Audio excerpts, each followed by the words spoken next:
Coming up, we'll tell you what we know about a wildland fire that at least 10 fire departments responded to. Plus, we take you to Brookings, where one KELOLAND hospital is being recognized with an award. Good morning, this is KELOLAND on the go with all you need to know in news and weather as you start your day. Crews from at least 10 fire departments were called to help fight a wildland fire in Meade County. Shortly before 2 o'clock Sunday morning, firefighters responded to Marble Mountain Road for reports of a fire. The Black Hawk Fire Department was the incident command for the fire. In a post on its Facebook page, Meade County Emergency Management says the fire did threaten some structures. Emergency Management tells KELOLAND News the fire was contained by 7 a.m. No one was hurt. The cause of the fire is under investigation. Firefighters in Pennington County were kept busy over the weekend with a fire that spread into a nearby canyon. Sunday afternoon, crews were called to a cabin along Thomas Place east of Keystone for reports of a fire.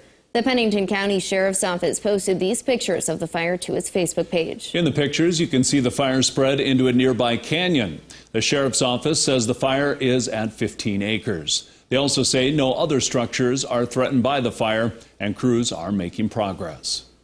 Crews in Custer County were notified of a fire Sunday night. Several fire crews were called to the area of 4th and Crook Street in Custer for a fire in the former elementary building.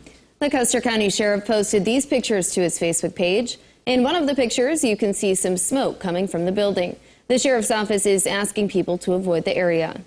Firefighters in Sioux Falls responded to a fire in the northern part of the city. Around 2 o'clock Sunday afternoon, Sioux Falls Fire Rescue was called to an apartment building in the 600 block of West Bennett Street for reports of a fire.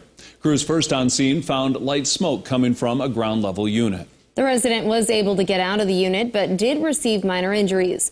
The resident was taken to a local hospital for observation. When firefighters entered the apartment, they found a small fire in the kitchen area. The cause of the fire is under investigation.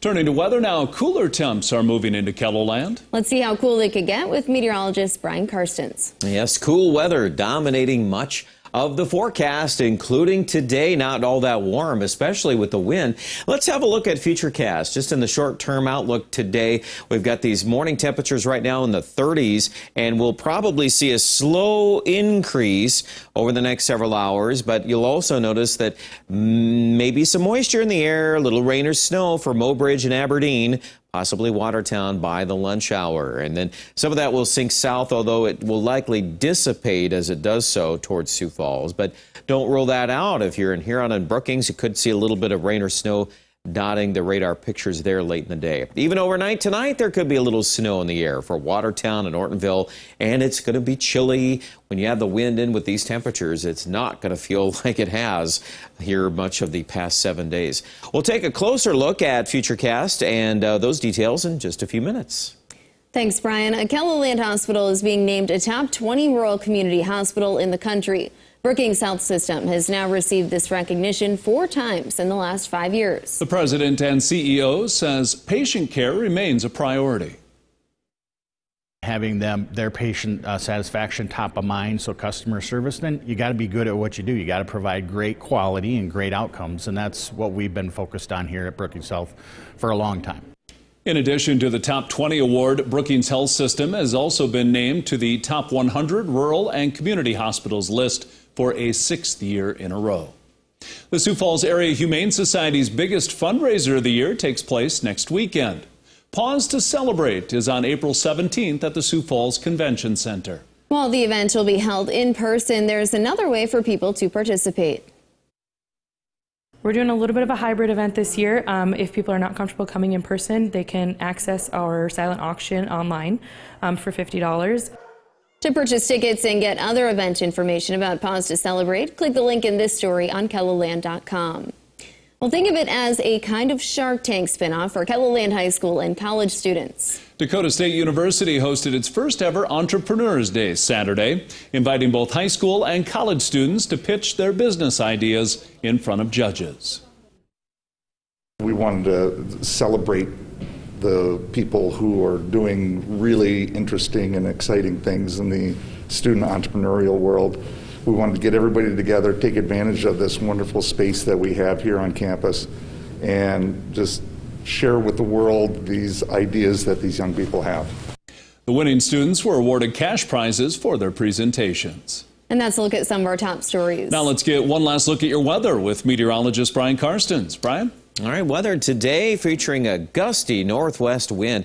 Many areas will be topping 40 miles per hour this afternoon as we rotate in colder air from North Dakota, and some pockets of reinforcing moisture there, rain or snow for the northeast. I think snow primarily dominant into much of North Dakota today. And then tonight, still some of this around. You can see some of these features kind of moving into northeast South Dakota a little bit better, and the position of this low is still close enough in proximity for tomorrow that we're going to rotate colder weather. We'll cut the highs, Sioux Falls area, probably at least a good 5, 6, 7 degrees off of today's highs, and then the wind is still plenty strong, so that's definitely a chilly outlook. And then if that weren't enough, we've got another system coming into the central Rockies that will spread snow into the Black Hills beginning Thursday into Friday.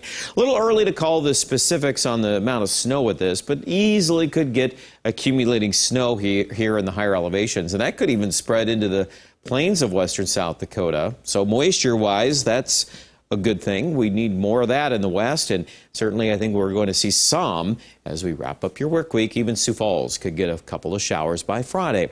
Forecast today, we're going to try to hit 52 in Sioux Falls, but with that wind around, it's just not going to feel warm. The Aberdeen area, some chilly rain or snow showers mixed in with a high at 45 today. A lot of 20-degree temperatures tonight, 26 in Brookings, 26 in Huron. And tomorrow, we're back in the 40s for highs in the south, 30s in the north. Yeah, the wind, it makes it feel colder, and very little change Wednesday and Thursday. Mid-40s in Sioux Falls, pretty likely.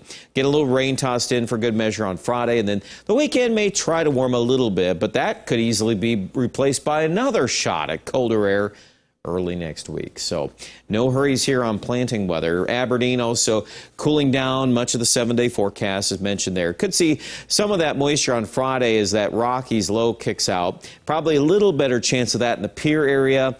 And then we're going to increase our chances of moisture for the west in that same time period, that Thursday into Friday window. Highs during the weekend, a little bit of moderation.